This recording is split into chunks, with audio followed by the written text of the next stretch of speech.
စူဘုတ်ရဲ့ဘဝကတော်တော်လေးကျမ်းပါတယ်အတန်းပညာလည်းနှစ်တန်းလောက်နဲ့ထွက်လိုက်ရတယ်အလုပ်လုပ်ရတာကိုမိဘတွေကလည်းတကွဲတပြားအဲ့ဒီကနေမှမြကြီးကသူ့အတော်စီကိုအလုပ်အပ်ပေးအဲ့ဒီမှာဒီစူဘုတ်ရဲ့ဘဝတော်တော်လေးအဆင်ပြေသွားပြီပြောရမှာအဲ့အိမ်ကသူ့ကိုကြောင်းလဲထားပြီးတယ်သူကိုနိုင်ကလည်းအလုပ်ကိုတည်တည်ချာချာလုပ်တယ်ကြွကြွဆဆလုပ်တယ်ဒီစူဘုတ်ကသူ့မမမြကြီးအတွက်သူ့ကိုယ်တိုင်ကျွန်းလက်ကောက်လေးတကူလုပ်ပေးချင်တာအကုန်လုံးမလုပ်တတ်သေးတော့ဒီအကျန်းတယ်ရွှင်းခွေလေးတခုခွေထားပြီးတော့သူ့မမစီကိုအပ်ထားတယ်အဲ့လိုနဲ့တဖြည်းဖြည်းနဲ့သူ10တန်းဖြည့်ပြီးသွားတယ်ဖြည့်ပြီးတော့ဂုံတူ9ဘာသာပါတယ်သူကအင်ဂျင်နီယာတယောက်ဖြစ်ချင်တာအမက်ကလည်းမိတယ်ဆိုတော့သူတက်ချင်တယ်ဒါမဲ့သူ့ကိုကျွေးမွေးထားတဲ့ကျေးဇူးတွေကြောင့်မလို့အဲ့ဒီအတော့စီမှာပဲအလုပ်လုပ်ဖို့ဆုံးဖြတ်ထားတယ်ဒါမဲ့တနေ့ကျတော့အဲ့သူ့ရဲ့အတော်ပေါ့နော်ဒီမြကြီးရဲ့အတော်အလုပ်ရှင်နဲ့မြကြီးနဲ့စကားပြောနေကြဘာလဲဆိုတော့သူ့ကိုစူးဘုတ်ကိုအိမ်မှာမနေစေချင်တော့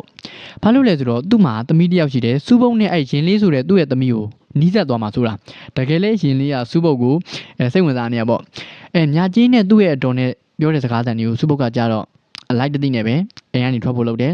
အဲ့ဒီမှာသူဒီသွားခါနေကြတော့မမမြကြီးကိုလောကနန္ဒဖျားရှိမှတွေ့ဖို့ချိန်တယ်အိမ်ကြတော့စကားပြောတာအဆင်မပြေလို့ပေါ့မလွတ်လပ်လို့ပေါ့